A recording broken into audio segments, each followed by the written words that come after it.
The so-called pre-Columbian civilizations are those that developed in Central and South America prior to the arrival of Christopher Columbus in 1492.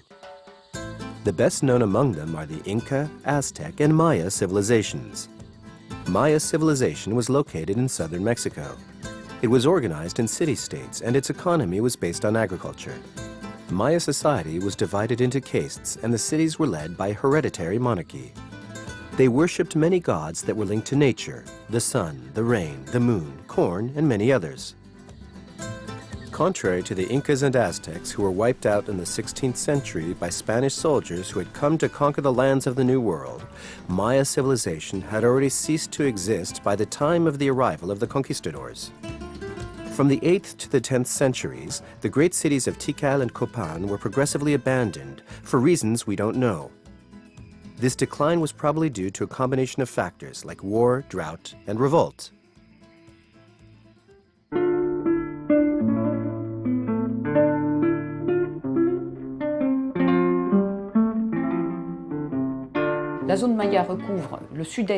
The world of the Maya covers southeastern Mexico, that is to say, the Yucatan Peninsula, Chiapas, and almost all of present-day Guatemala. At the peak of its civilization, it also covered a bit of Central America, including a small part of Honduras, where the famous site of Copan is located, and part of present-day Salvador. To summarize, Salvador, Honduras, Guatemala, Belize, which was formerly part of British Honduras, and the Yucatan Peninsula.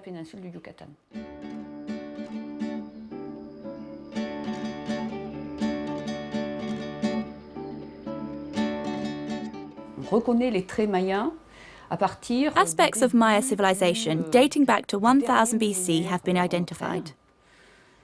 Recent research has brought to light a lot of information about the beginnings of Maya civilization. We now know that between 900 BC and 500 BC, the Maya was already living in the lowlands, building great cities, but these are very recent discoveries. For over 300 years, Maya civilization flourished, then began to decline, and finally disappeared at the end of the first millennia of the modern era. Beyond their agricultural work, the Maya weaved cotton and worked soft metals like gold, copper, and silver to create jewelry and adornments. Then the feudal empire declined and deteriorated, first in the south, then in the north, well before the arrival of the Spaniards. After the famous fall of the Classic period, around 900 AD, Maya civilization continued to exist in the late Classic, in the Yucatan region.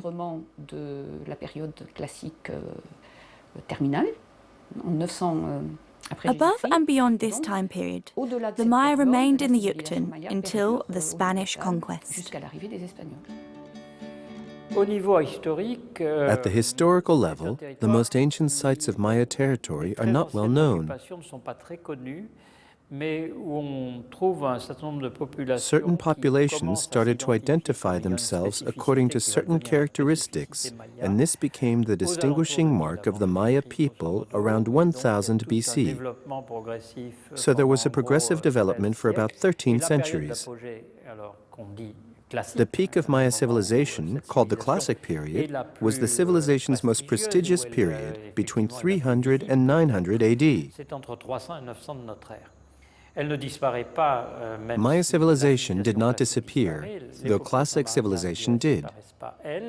Maya populations did not disappear. They reinvented other lifestyles and established other sites in this last phase, which preceded the Spanish conquest between 900 AD and the 16th century, perhaps even later, since the Spanish often took a long time to reach this part of the New World.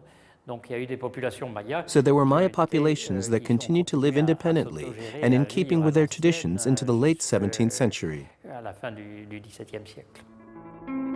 Following the final revolt of the last Maya cities, the conquistador Montero conquered the Yucatan in 1547, and parts of the coastline then fell under Spanish rule. The cities located further inland, because they were smaller and isolated within the jungle, remained independent until 1697.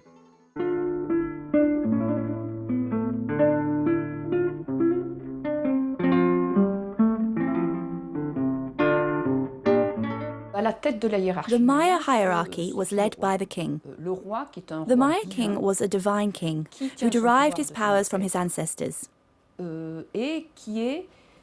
He was the intermediary between man and the forces of nature. He had the power of bringing rainfall, for example. He had supernatural powers, and that, obviously, was his strength. The divine king was surrounded by nobles who took care of the administration, managed the cities, and organized the wars.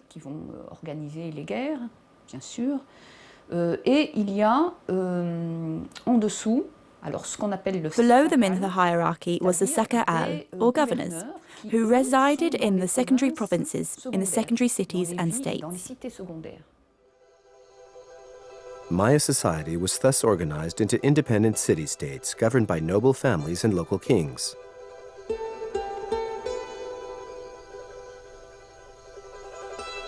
Their greatest cities were Tikal and Calakmul at the peak of the Classic period, then Chichen Itza and Uxmal after the fall. In the Classic period, the Maya world was characterized by a huge zone of city-states. Each city-state occupied a small territory with a capital city located in the center or even on the periphery that managed the whole state. A certain number of populations in secondary sites, even in rural hamlets, depended on this capital city. There was thus a specific organization known as a city-state. These were sometimes very small. We're talking about city-states spanning a few square kilometers, but others had much greater territories.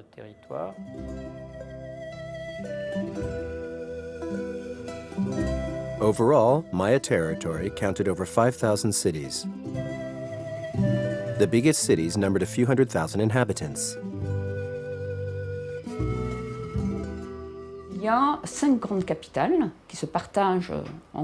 There were 5 great capitals within the Maya zone, including Tikal, of course, the great city-state of El Petén in Guatemala, and Calakmul, located in Mexico north of Tikal. They were the 2 great rival cities of the Classic period. They warred constantly during the early Classic period. There is also Palenque in Mexico, Copan in Honduras, and other cities like Caracol. Maya territory was extremely well organized through the hierarchy of dependent cities.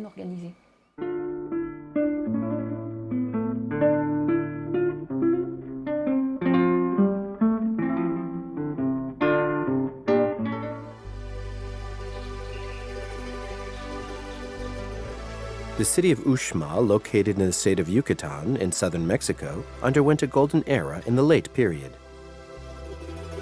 The name Uxmal is derived from a Maya word that means built 3 times. Its development, its peak, and its decline cover a rather short period over the 9th and 10th centuries. Governed by competent leaders and stimulated by alliances, Uxmal maintained its glory for about 150 years, from approximately 800 to 950 AD. Archaeological finds have revealed only the name of a single sovereign of Uxmal, Jacques, also known in the archaeological literature under the name of King Jacques. He built some of the greatest monuments of Uxmal between 895 and 907. The diviner's pyramid at Uxmal was poorly restored. It is decipherable because there were many phases of construction. There are 2 temples, which are in fact from 2 distinct phases of construction. It was restored at a time when the norms weren't what they are today. This pyramid is absolutely gigantic. And beside the pyramid is the famous structure called the Quadrilateral of the Nuns. Of course, this is its modern name, given by the explorers who thought the palace might be a cloister, given its closed shape.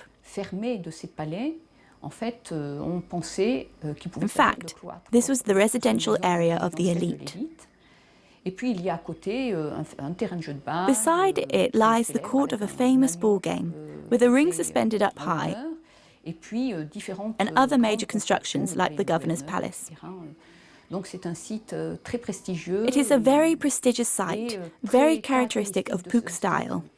It is set a bit aside in the dominant position, but it is thoroughly included in the site.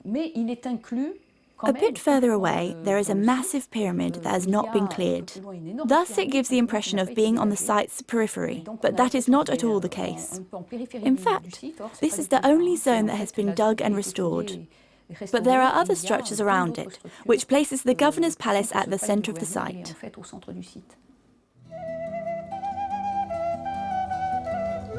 Even before the restoration works, Uxmal was better preserved than most other Maya sites, thanks to the unusual quality of its architecture.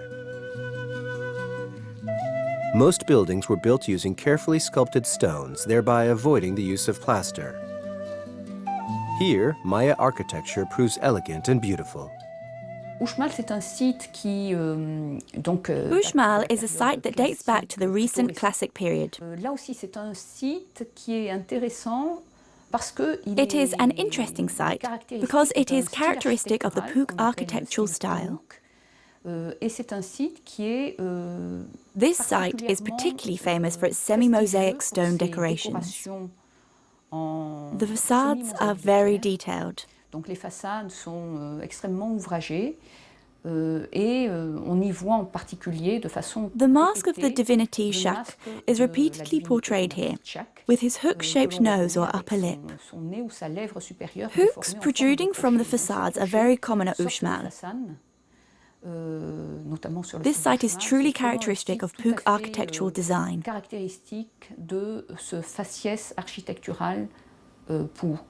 On the walls, King Jacques is surrounded by a series of snake bars, the emblem of Maya royalty in the classic period. Thanks to the good state of its condition, Uxmal is one of the rare Maya cities that gives us a good idea of the overall aspect of a Maya city. The great changes in the site and the great constructions that can be seen today while walking around the site are linked to the King Jacques. He reigned from the late 9th century to the early 10th century at the end of the classic period. It was not yet the post-classic period. But what is interesting is that at this time, many great capital cities of the Maya world disappeared from the central lowlands where they were located. Many major sites of the classic period disappeared before 800 or around 800.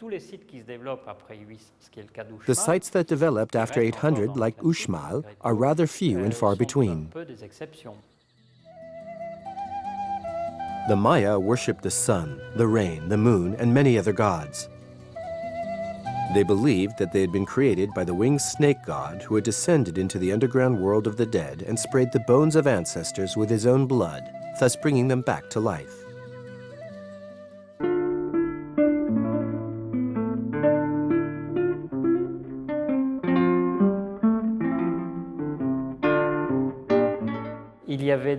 Ancestors were worshipped. Whether you were from a simple family or from the royal family, at the summit of the social hierarchy, you were part of a lineage, and you always had an ancestor who was particularly worshipped.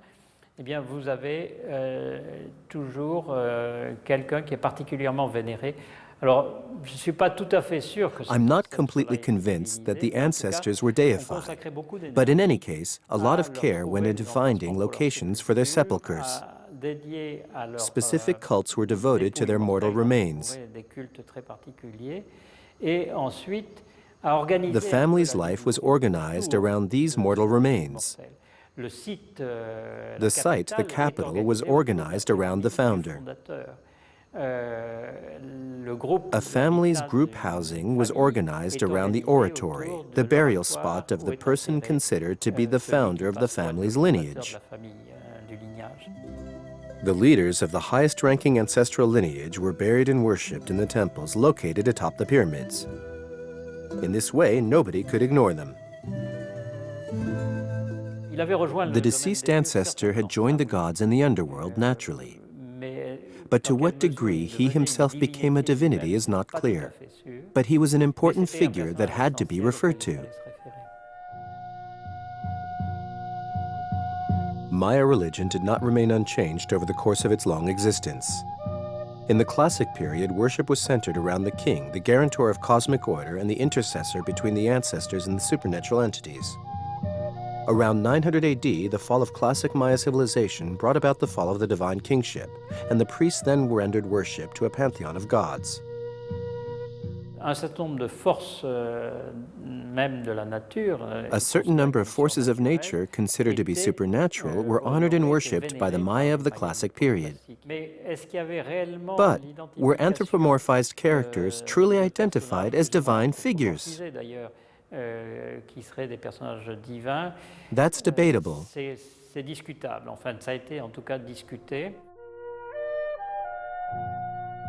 The Maya worshipped over 50 divinities. The text from the time of the Spanish conquest gives us some information. They refer to a rain god, for example. The god of fertility and rain was a masculine god named Jacques. We know that there was a god that was a bit above the rest, named Itza. We know that there was, for example, a god linked to trade, named Ekchua. These names are from the recent post-classic period. But for the classic period, we have no names. For we know that there was a god of the earth, who can be identified through certain iconographic traits. Coac is the earth god, but earthly in the sense of fertility. In the post-classic period, there are also names of female divinities, like Michel, a goddess associated with the islands by the Caribbean coast. Spanish texts inform us that the rituals in honor of this goddess were carried out on these islands. Cozumel Island was a site of pilgrimage for women.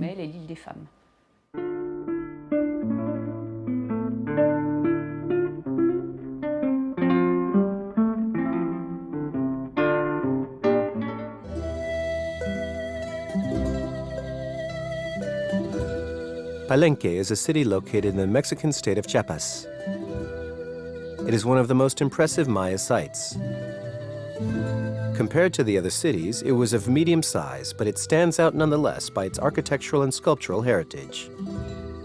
The city had already been abandoned at the time of the Spanish conquest in the 16th century. Palenque a bénéficié d'une école d'architecture tout à fait particulière. Palenque was very innovative in architecture. Un calcaire facilement malléable ou taillable. Et Palenque a innové. In creating lighter vaults, they created spacious interiors ce qui permet d'avoir des espaces intérieurs and made for a more open architectural style that is easier for Western visitors to relate to. Pour un touriste ou un visiteur occidental est plus parlante. It is believed that the Maya founded Palenque in the pre-classic period around 100 BC. It was then a small village, mainly agricultural, with many streams and springs. The site's excavated zone barely includes 3 square kilometers, less than 10% of the city's total surface area. Over 1,000 structures still remain under the forest cover. Palenque was led by a king whose tomb has been found. It is one of the most famous Maya tombs, that of King Tikal I. We have come to know this dynasty quite well through a number of inscriptions. It is one of the most famous dynasties of the Maya world. Tikal I, the most famous of Maya kings, ascended the throne in 615. He erected most of the palaces and temples of Palenque, and the city then took the path of glory and splendor. The pyramid temple is a pyramid substructure that is scaled, that is to say, it is a step pyramid. A staircase leads to the top. It is a raised platform on which stands a temple, usually made of stone, but not always. There are places where these temples were at least partially built of perishable materials, depending on the time period. The period temple was a place of worship, but it was also the burial site of the leaders. So the more we dig, the more royal tombs we find. Inside these pyramids are the tomb of the nobles, thus the idea that these temples were probably also sites of dynastic worship, linked to certain royal dynasties. Palenque is famous for its temples, its refined architectural style with its mansard-like roofs and its aerial eaves.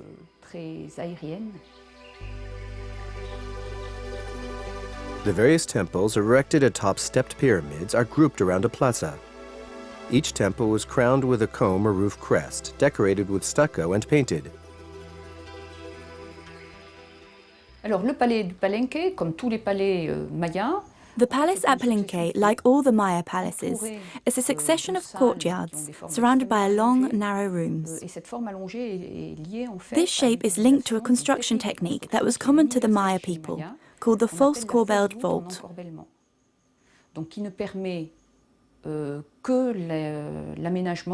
This technique calls for narrow rooms and prevents the construction of multi-storied structures, because it makes for a very fragile construction. It is a defining trait of Maya architecture.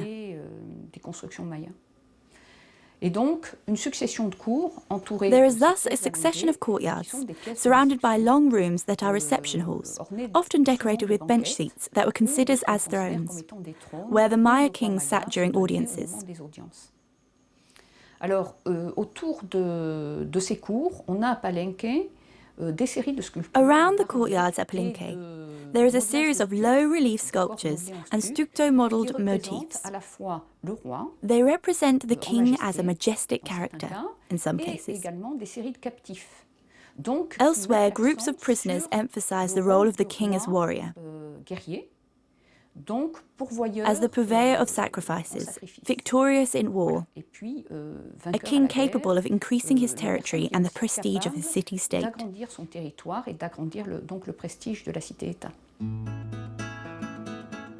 In fact, the entire site is covered in inscriptions that still remain undeciphered. The kings of Palenque proclaimed that their ancestry originated in a very distant past. Some even bragged that it originated with the creation of the world, which in Maya mythology occurred in the year 3114 BC.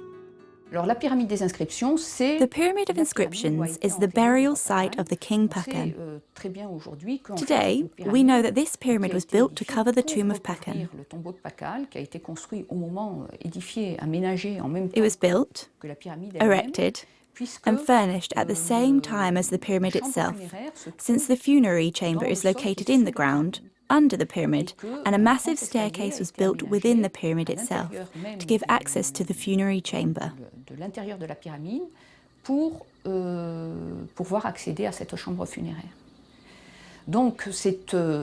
So it is a dynastic temple that covers the tomb of King Pakan I. In the early 9th century, Palenque played an important role in the region.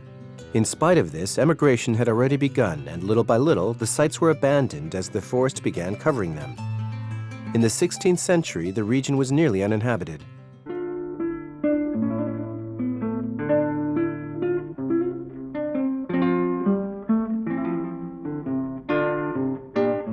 L'écriture maya Maya writing at this time was mainly done on steles. Texts were written in stone. Later, in the post-classic period, texts written on bark paper or parchment can be found. These are later texts. So there is an evolution from inscriptions set in stone to writings on perishable materials. In the classic period, at the peak of the great city-states, the texts were of political nature. They detail the succession of kings, but do not discuss their lives. There is absolutely nothing on the details of daily life. These texts commemorated a king's coming to power, the birth of an heir or victory over another city-state, the capture and sacrifice of king from another city-state, voilà, est commémoré dans All of this is commemorated in the monuments that stood at the center of the city. qui sont donc au centre de la cité qui a gagné ce combat. They are thus inscriptions of a political nature. C'est une écriture glyphique. À base de glyphes, It is glyphic donc, writing. où il y a une It is image based on centrale, glyphs, which contain a central image surrounded by symbols that are called either suffixes or postfixes, according to their position in relation to the central image. Qui sont des signes que l'on peut lire, donc phonétiques. The signs can be read phonetically. It is a mix of ideographic and phonetic script. Today, most of this writing has been deciphered. And graphical specialists, not archaeologists, are working on it. They usually have undergone training as linguists. The deciphering has brought to light the dynastic history of the great Maya capitals. Maya writing was not alphabetic, and writing was done by scribes who were among the superior caste. It is read from left to right and from top to bottom. There were certainly books in the classic period, but there are no books remaining today from that era. We're talking about a period of 6 to 7 centuries prior to the Spanish conquest. The classic period is very much prior to the conquest. No book has survived from that period. However, there are a lot of texts dating back to the classic period that are written in stone. These texts are sculpted, engraved in all types of stone, monumental rocks, steels, altars, lintels, foundation walls, and even small precious stones. Very detailed texts were written and represented on jade, even on earrings. There are fragmented writings, trace elements, and stone materials.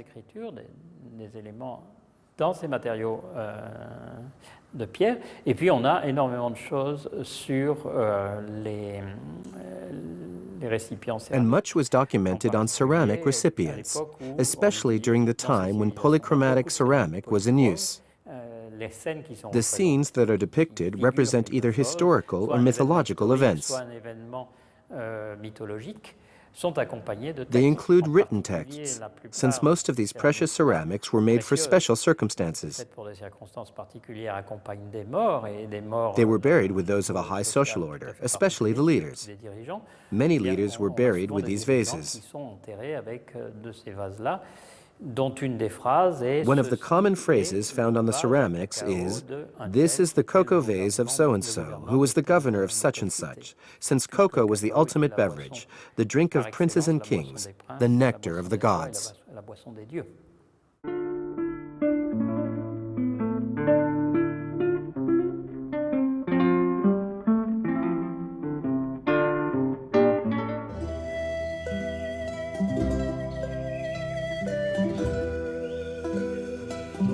East of Guatemala, a short excursion beyond the Honduran border leads us to the archaeological site of Copan, located in the midst of the jungle.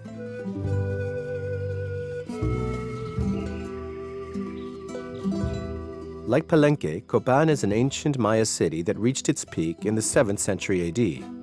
It was abandoned around the 10th century. Here as well, the remains are impressive. Copan was a great Maya city in Honduras. It was the most southern of Maya cities. Here too we know of the reigning dynasty, thanks to the inscriptions and sculptures. There are numerous steles made in a particular style. Copan gives us lots of information about the dynasties that succeeded one another in this city.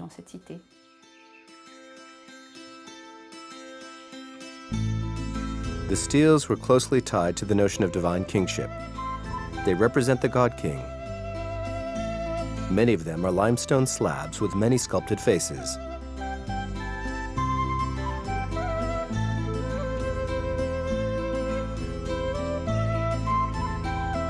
The golden age of Copan came to an end once the king was captured and sacrificed by a neighboring city. The killing of the divine king must have deeply shaken Copan society. L'acropole de Copan est The Acropolis of Copan is one of the best known and most researched monumental complexes of the Maya world. We know how the different buildings and temples are superimposed upon one another. There is one structure that is from an earlier period. It has been recently discovered with all of its decorative elements that can be seen when walking the tunnels at the heart of the Acropolis. In fact, there are tunnels spanning over 4 kilometers beneath the Acropolis. Within these underground galleries, important tombs were discovered, and in one of them, the face of the Sun King looks down on us, frowning.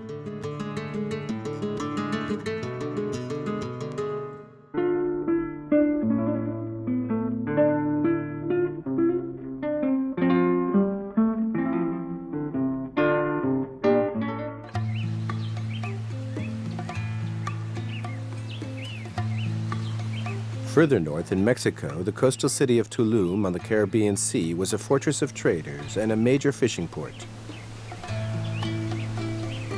The city's foundation seems to date back to 564, as is mentioned in some inscriptions. But the major part of the remains date from the late post-classic period, that is to say, after 1200. TILLUM was a prosperous trade and religious center until the Spanish conquest. The site was devoted to the worship of the divine God. TILLUM est un site majeur au post-classique. TILLUM is a major site of the post-classic period that is striking because it is by the sea. Its architecture is not very remarkable. There are small temples, small houses. However, it is very emblematic of the Maya post-classic period. TILLUM was still inhabited at the time of the Spanish conquest, and until the early 20th century, villagers from the surrounding area would come there bearing offerings. The city is extremely well located.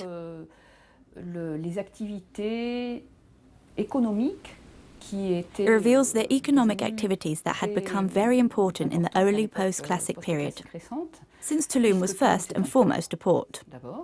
It is also a ceremonial center located opposite the Caribbean islands. It served as a stop-off for sailors returning to Honduras. The city is built on a rather porous limestone blocks. The constructions are of a rather poor quality, and many have become very eroded with the sea air. They were originally protected by a thick layer of stucco that aimed to cover all the irregularities of the constructions. Even the architecture has become decadent at this time. The grandeur of the past Maya cities is no longer. At the peak of their civilization in TILLUM, as throughout the empire, the Maya had no knowledge of the wheel nor of hard metals to make tools, but they practiced writing, astronomy, and mathematics.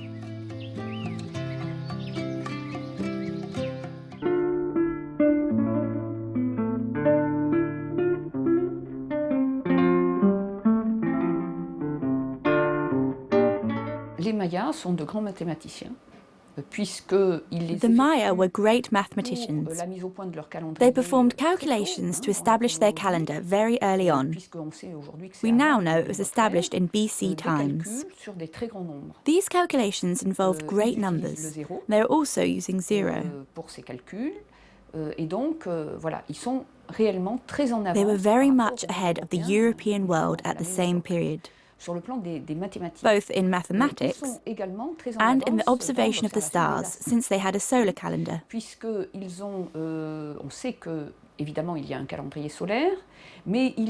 They could make a certain number of astronomical observations based on the cycles of the Moon and Venus. We also know that certain buildings were orientated towards certain constellations, in particular towards Orion. The Maya thus spent a lot of time observing the sky, the stars, and the changes in their positions throughout the year.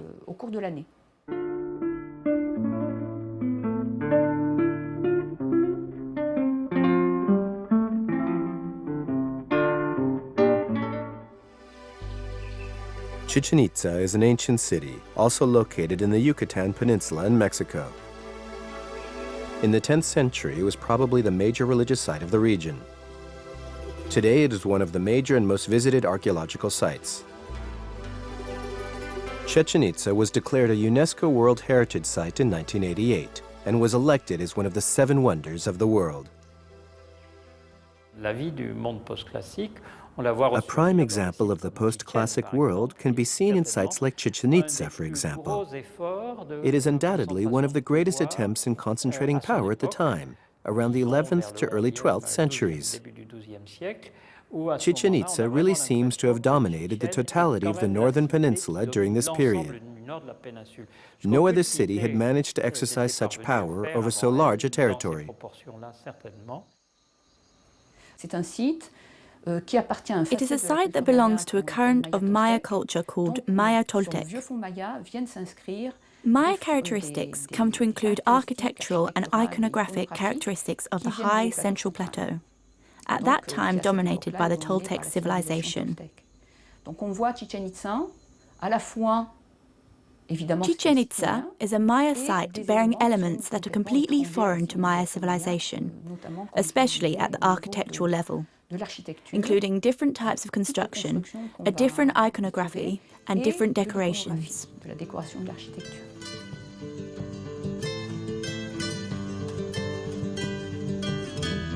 On the site's decorative signs, Toltec themes depicting ball players, jaguars, eagles, and winged snakeheads alternate with masks of the Maya god Jacques. Low reliefs depict warriors in ceremonial dress and prisoners in postures of submission.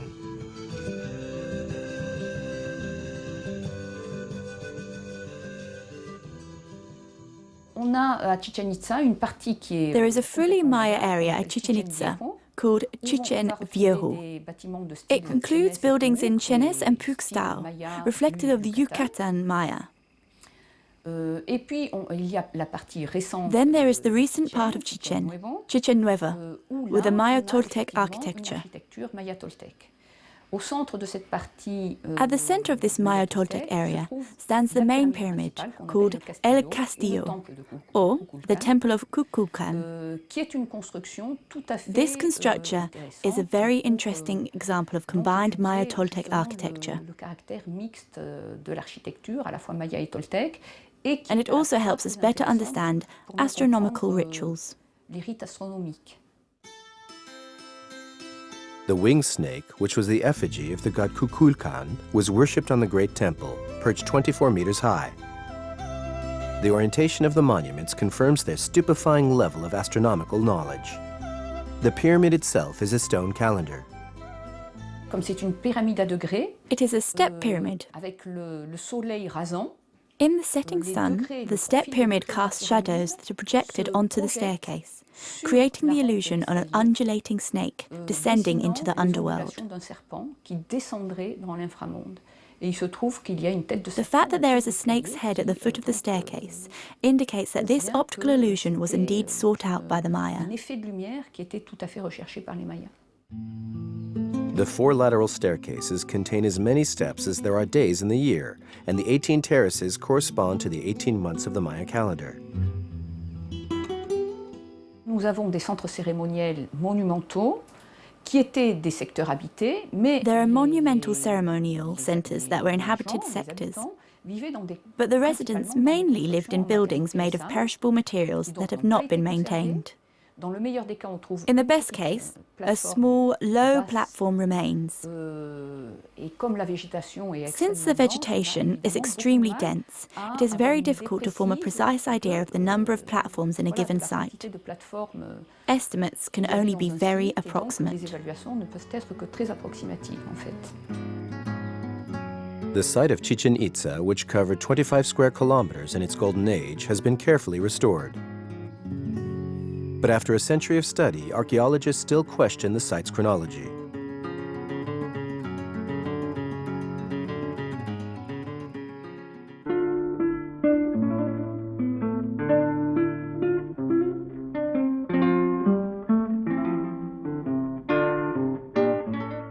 évidemment, les Mayas sont connus pour leur The Maya are known architecture for their monumentale, monumental architecture, les temples their pyramid thermaux, temples and palaces, les palais, and also for another very et important également, structure, il y a une the structure ball qui est game très importante, courts. ce sont les terrains de jeu de balle. These three Et types of ces construction trois are found in types de all construction, the on ceremonial retrouve dans tous les centres. centres cérémoniels. Relying on the great low-relief frescoes that surround the court, archaeologists believe that during the great celebrations, a team representing the powers of the underworld competed against a team representing light.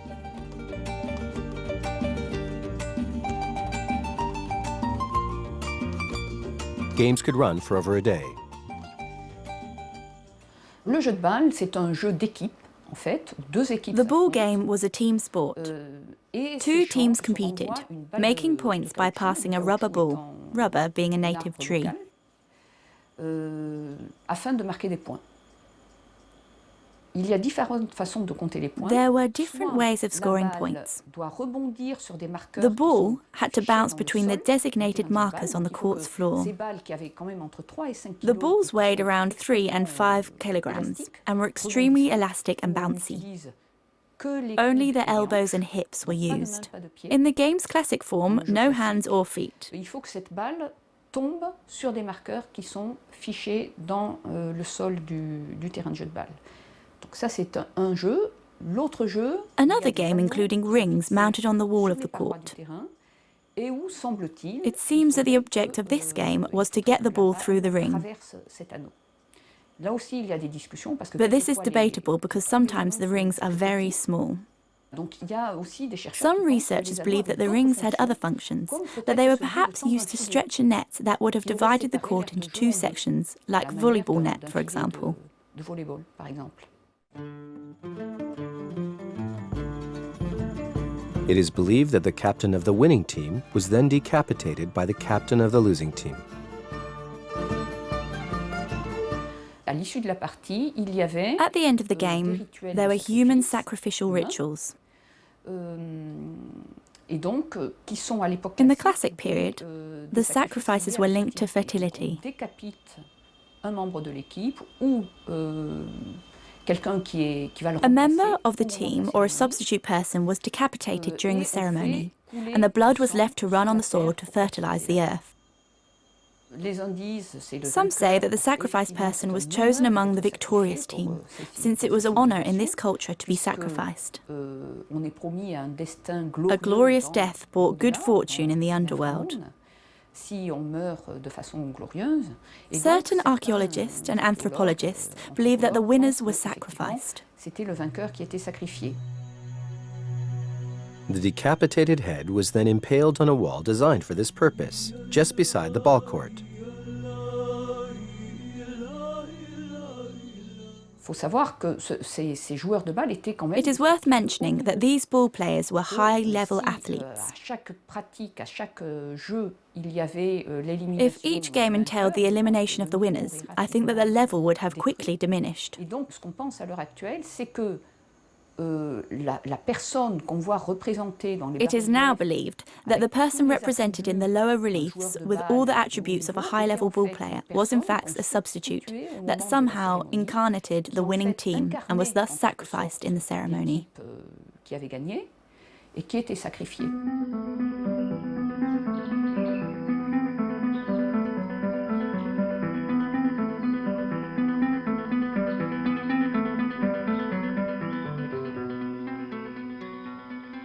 Le sacrifice humain a toujours existé en Mésoamérique. Human sacrifice has always existed in Mesoamerica. L'homme est considéré comme un des In éléments this de religious nature. system, On va man was offrir aux considered to be one of the elements of nature. des fleurs, Offerings to the god included des oiseaux, flowers, des birds, papillons, butterflies, des félins felines, et and des men. hommes. Donc, ça fait partie de l'homme est Man was inclus thus dans included in the l'ordre world's naturel, nature et donc, order. au même titre And que like les other autres beings, he could be êtres offered to the vivants, divinities. il est offert aux divinités. While the victims of human sacrifices could be consensual members of the population, they were most often prisoners of war. La guerre, en fait, chez les For the Mayas, Maya, as for the other peoples of Mesoamerica, repose sur war le was fait founded on the que, fact that on people n'a pas are tué not les meant gens to à be la guerre. killed in war. La guerre, c'est War was a time for taking prisoners, and the prisoners were destined for sacrifice. War was also a ritual act, since the kings were taking prisoners, and if possible, prestigious prisoners, to offer them to the gods. The higher the prisoner status in the social hierarchy, the greater the value of the offering.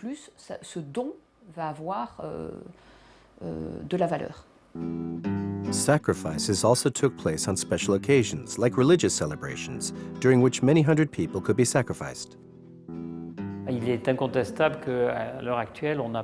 Given today's data, we do not have the slightest idea regarding mass sacrificial practices as they took place in the Aztec world. But sacrifices were performed during specific ceremonies, under specific circumstances. From the iconography, we know that self-sacrifice was extremely common and that the kings performed it upon themselves. This is heavily represented in Maya iconography. Of course, the self-sacrifice of the common people is not represented. Activities of the common people are not immortalized. But the kings had their actions transcribed on stone or in paintings, and often represented themselves as practicing self-sacrifice.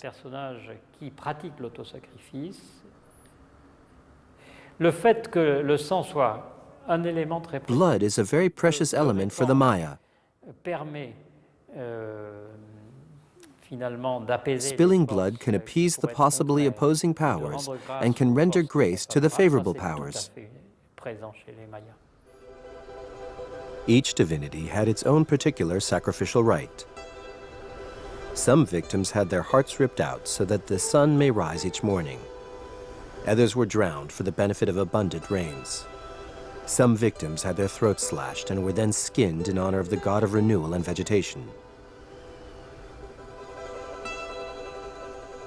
Roaming amidst the ruins of this ancient, glorious civilization sends chills down the spine, due to both the beauty of the sights and the practices of this culture that seem to us dark and barbarian.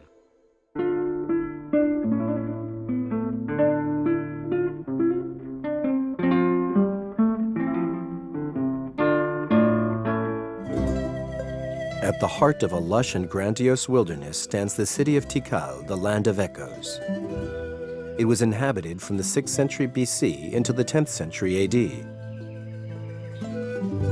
The ruins are located in the tropical forests of northern Guatemala, southwest of Mexico. It is one of the major sites of classic Maya civilization. The ruins cover a surface of 16 square kilometers and include over 3,000 constructions.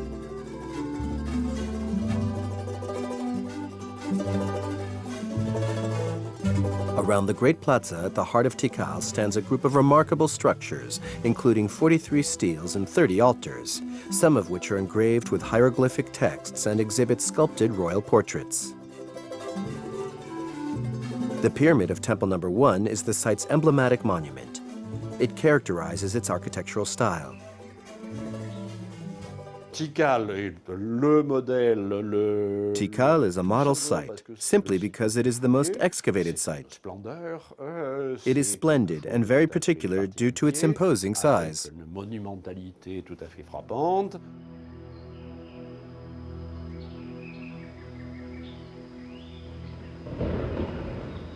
Though it was one of the greatest cities of classic Maya civilization, with a population well above 50,000, Tikal had no water supply other than the rainwater it harvested and stocked in 10 reservoirs. This dependence on seasonal rainfall made Tikal vulnerable to prolonged droughts, and according to some, this could have played a role in the fall of classic Maya civilization in the 9th century.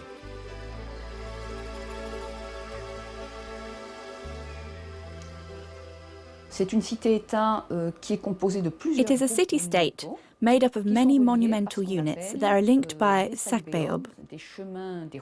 These are roads, white roads, that cross through the lower zones called bajos. These zones are fitted out as water reserves and maybe also as intensive farming areas. So there are many monumental units linked by these roads that are more like ceremonial roads. There are thousands of ancient constructions at Tikal, and only a fraction of them have been excavated. For many centuries, this city was entirely covered by the jungle before being rediscovered in 1840.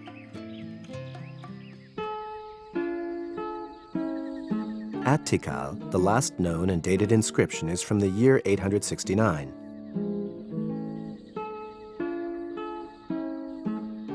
The reason for the quasi-total depopulation of the powerful Maya cities in the early 9th century remains a mystery. Hypotheses have been put forth to explain the brutal fall of the civilization, then at its peak, but specialists still do not agree on the causes of such a radical upheaval. Wars, ecological disasters, famines, religion, or a combination of these factors are among the explanations put forth to explain the decline of one of the world's great civilizations.